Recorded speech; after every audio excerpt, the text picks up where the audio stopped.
Qizlar, men hozir Umini kafesiga keldim. O'sha ko'plab shov-shuvlarga sabab bo'layotgan. Men negativ bildirmoqchi emasman, lekin har kim o'zini fikrini aytishga haqqi bor. Umi videoni ko'rgan bo'lsangiz, yozib, menga atvetlar qilib o'tirishingiz shart emas. Hozir baqlajon salat zakaz qildim-da, qaranglar. Vashi bo'lmaydi, mana buni qaranglar. Xrustyashiyda baqlajon. Ammo bu pomidori bo'lsa, po'sti yo'q, tushunasizlarmi?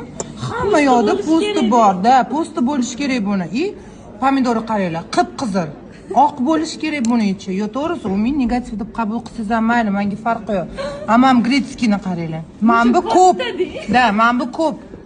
Bu qidirishim kerak men buni. Вообще-то bu salat ichidan-da. Mana buni ham po'sti yo'q, tushunasizlarmi? Mamniki svetofor bolgarskiy solganda, mana buni qaranglar, kilosi 60 millik bor-ku, 9 millik solish kerak edi. Вообще-то zaytunini ham mana, bilmayman, o'zi Turkiyadan olib kelganmi? Juda katta, ichida danagi ham yo'q. Yo'q, ichida danagi yo'q-da, tushunasizmi? Og'zimda nima chiqazaman hozir qilib. Xullas, men o'zim fikrimni aytaman, haqqim bor, yana eslatib o'taman. Menga salatlar yoqmadi.